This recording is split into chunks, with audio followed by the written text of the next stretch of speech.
es el que tiene la competencia, porque lo dicen no uno, sino 3 artículos de la Constitución, que es el Congreso el que tiene que fijarlas.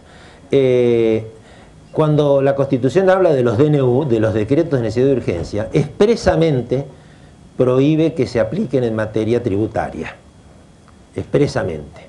De modo que menos aún por medio de un decreto, y menos aún por una resolución ministerial, cuando el artículo 103 de la Constitución dice que las resoluciones ministeriales son para el orden interno del ministerio respectivo, no respecto de obligaciones de los particulares hacia el fisco, por ejemplo, o hacia cualquier carga pública que se quiera imponer. No se puede imponer una carga pública por medio de una mera resolución.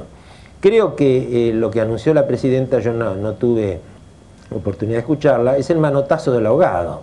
Es decir, acordarse ahora del Congreso, cuando hace 90 días que se están haciendo sesiones especiales pedidas para tratar este tema y brilla por las fotos en todos los diarios la total ausencia de la bancada oficialista. Obviamente la responsabilidad de que no haya una ley no es de las minorías o de la oposición, a las cuales también le hago mi crítica, porque yo creo que la oposición son archipiélagos, es decir, hay realmente archipiélagos de oposición, pero no han tenido la oportunidad o la fuerza o la iluminación de formar un poder de contención en los últimos años y poder darle al país la posibilidad de una alternancia o de una alternativa que tuviera suficiente apoyo. El hecho concreto es que más del 50% del país no votó a la presidenta y votó por fragmentos de la oposición, no llegó al 45% de los votos. Lo que es sí alarmante es que la caída en la credibilidad y confiabilidad se produzca en menos de 6 meses a 20, 22 puntos, que es lo que está al día de hoy. Es decir, 20, 22 puntos respecto del 70 y pico, una cosa así que puede haber en el momento de comenzar una gestión, ¿no? Eso es lo alarmante. De modo que creo que con el envío al Congreso sí se pueden dejar sin efecto las retenciones. Lo que ocurre es que ya antes las habían propuesto otros legisladores, incluso legisladores que ahora son del oficialismo, en su momento propusieron eliminar las retenciones. El tema de los derechos de exportación es un tema muy largo en la historia argentina, últimamente no se lo ha recordado. Fue tratado en 1853 cuando se sancionó la Constitución, que lo pusieron como forma permanente.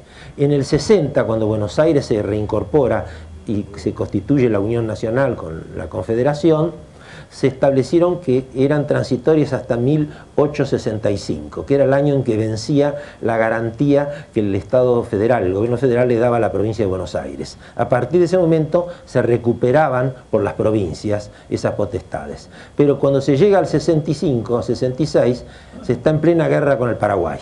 Entonces las arcas se vaciaban por el tema del armamento, el equipaje, etcétera, el equipamiento, y se convocó a una convención nada más que para mantener los derechos de exportación en forma permanente.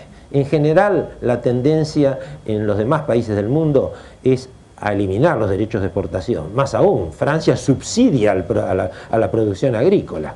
Es decir, no solo no le cobra derechos de exportación, sino que los subsidia. Y en Estados Unidos también el reclamo de los estados fue que no hubiera derechos federales, nacionales de exportación en forma permanente.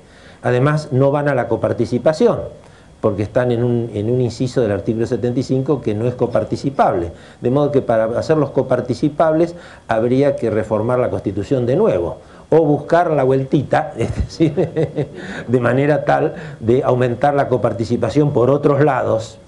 De todos modos, yo creo que entre las reformas fiscales, y me meto en un terreno ajeno, no solo hay que tener cuidado con los derechos de exportación, sino que no puede haber un IVA uniforme y general como existe ahora. Hay que distinguir qué tipo de productos. No es lo mismo comprar un tapado de piel que comprar la leche, el pan, la carne o la vestimenta de la gente. Y lo mismo el impuesto al cheque, que es muy fácil de recaudar, pero va contra la bancarización. E ir contra la bancarización favorece la evasión. Es decir, se recauda menos porque obviamente se trabaja menos con los bancos. En cambio, con la bancarización se puede controlar un poco más la evasión fiscal, que en la Argentina es muy alta. Hay muchas preguntas que tienen que ver con los temas de estos días. Y voy a hacer una 3 en 1. hablando de hipocresía y mentira, ¿es posible que de tanto hablar de golpe por un lado y por otro, se dé el caso de la profecía autocumplida? O sea, que el gobierno termine cayendo por el peso de la opinión pública. Esa es una. Y después hay una encadenada. Dice, ¿por qué no actúa un fiscal de oficio en el caso de Lía? Respecto al llamado armarse, como lo establece el artículo 21 de nuestra Constitución Nacional. No entiendo bien la letra, configurando con ello el delito de sedición y atentado a la democracia. Y después hay otra persona que plantea si el derecho puede ser ejercido por gente de izquierda. Dice, ante el avance de querer plantearnos a todo un pueblo como que no entendemos lo básico, o tomarnos como si no tuviéramos sentido común, ¿sirve la ley y el derecho en una democracia que nos aprieta y juzga a todos como golpistas? ¿La primera cuál era? La primera era si se podría, lo de la profecía autocumplida, de que tanto hablar del golpe caiga por el peso de la opinión pública. Más que la profecía autocumplida, yo creo que en la Argentina lo que ha dado muchas veces buenos dividendos es el martirologio. Es decir, ser mártir da buenos dividendos. Es un dato de la sensibilidad nuestra, somos como somos. Nos apiadamos del que sufre, del que ha tenido un martirio. Y nos hemos acostumbrado durante muchos años a la historia de los golpes de Estado, pero los golpes de Estado terminaron con el 83. De modo que lo del golpismo es también una terminología desusada. Es decir, yo creo que a veces se dan golpes desde el Estado, no golpes de Estado para reemplazar al gobernante, sino que se dan golpes desde el Estado.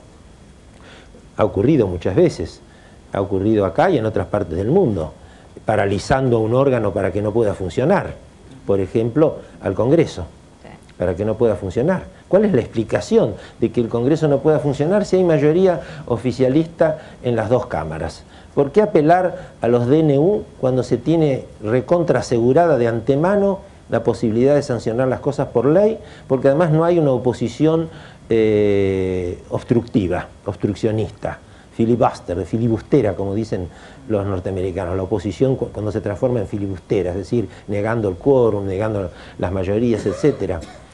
Lo he pensado mucho, porque en Alemania, en las crisis de la República de Weimar, la explicación era de que no había mayorías constituidas, es decir, todo era precario, fluido, líquido, como diría ahora este sociólogo que está de moda, Bauman, ¿no? Era todo cambiante, entonces podían cambiar de primer ministro 3 veces por mes y qué sé yo, entonces